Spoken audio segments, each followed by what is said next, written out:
Data వచ్చింది. ఈ సంస్థలన్నీ కూడా మామూలు సంస్థలు కావు.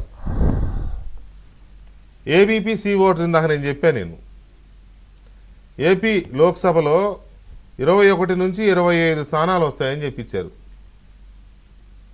ఇండియా టీవీ ఇదేదో చంద్రబాబు నాయుడు కోసమో లేకపోతే జగన్మోహన్ రెడ్డి కోసమో చేయలేదు.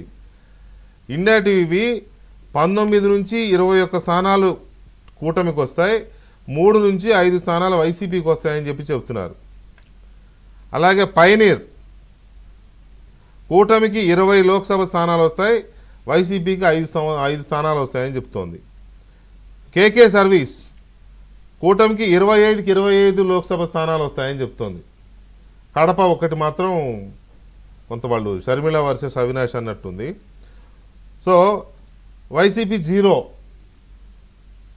అంటే ఈ రకంగా ఉన్నప్పుడు వెంకటరెడ్డి గారు, ఈ రకంగా ఉన్నప్పుడు ఫలితాలు ఇంకా వేరే రకంగా వచ్చే అవకాశం ఏమైనా ఉంటుందా? మీ పార్టీకి కానీ లేకపోతే మీ కూటమి నేతలకు కానీ ఏమైనా సందేహాలు, లేకపోతే ఆరా మస్తాన్ గారు ఇచ్చిన సర్వే లాంటివి చూస్తే కొంత ఏమన్నా పాజిబిలిటీ ఇట్లాంటివి ఏమన్నా కనపడుతున్నాయా? గుడ్ ఈవినింగ్ వెంకటేష్ గారు. నమస్కారం. ఇప్పుడు దీనికి సంబంధించి కంటే కూడా దీనికి ముందు మనం చాలా డిబేట్లు చేసాం. ఎన్నికలకు ముందు ఏంటనేది ఒక మూడ్ ఆఫ్ ది స్టేట్ అనేది ఎప్పుడు ఎస్టాబ్లిష్ అవుతుంది ఎన్నికలకు ముందు. అది ఏ రాష్ట్రంలో అయినా సరే జనరల్గా దానికి అనుకూలంగా మూడ్ ఆఫ్ ది స్టేట్ ఏంటి? ఏపీలో దాదాపు ఒక 6 నెలల ముందే మూడ్ ఆఫ్ ది స్టేట్ ఏంటి? జగన్మోహన్ రెడ్డి గారు ఏపీ రాష్ట్రాన్ని నాశనం చేసిండు, ఎట్టి పరిస్థితుల్లో కూడా ఈ రాష్ట్రాన్ని తిరిగి తన చేతులు మళ్ళీ పెట్టకూడదు అనేది మేజర్గా నడిచింది మూడ్ ఆఫ్ ది స్టేట్.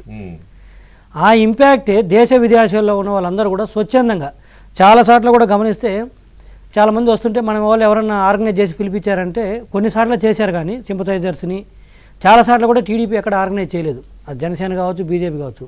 అయినా కూడా వచ్చారంటే వాళ్ళందరూ ఈ స్టేట్ని ఎట్టి పరిస్థితుల్లో జగన్మోహన్ రెడ్డి గారి చేతిలో పెట్టకూడదు అనేది ఒక అంశం. సో ముందు ఎన్నికలకు ముందే ఎన్నికలు అయిపోయినాయి, గెలుపోవటం అనేది ఎట్టి పరిస్థితుల్లో వైసీపీని ఇంటికి పంపాలని డిసైడ్ అయ్యారు.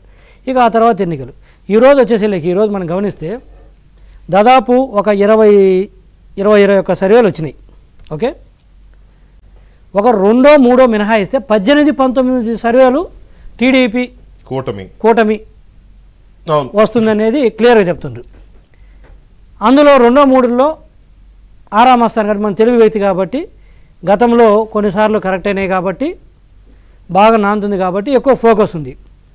నేనేమంటానంటే ఆయన కూడా చాలా కష్టం మీద బొటాబొటను ఇచ్చాడు. 90 అంతేనా? అవును, 95 నుంచి 106 మధ్యలో ఇచ్చాడు. జస్ట్ మ్యాజిక్ ఫిగర్ 88 దాటి ఇచ్చాడు. ఇందాక మన పట్టాభి గారు క్లియర్గా చెప్పారు, ఏది మంత్రులు మొత్తం ఓడిపోతున్నా కూడా ఇక్కడ ఇచ్చారు. అదే కదా, మంత్రులు మొత్తం ఓడిపోతారు. సో ఇక్కడ ఏంటంటే ఇప్పుడు ప్రతి వ్యక్తికి ఒక క్రెడిబిలిటీ ఉంటుంది, ఎట్ ద సేమ్ టైం దానికి ఒక కాస్ట్ ఉంటుంది.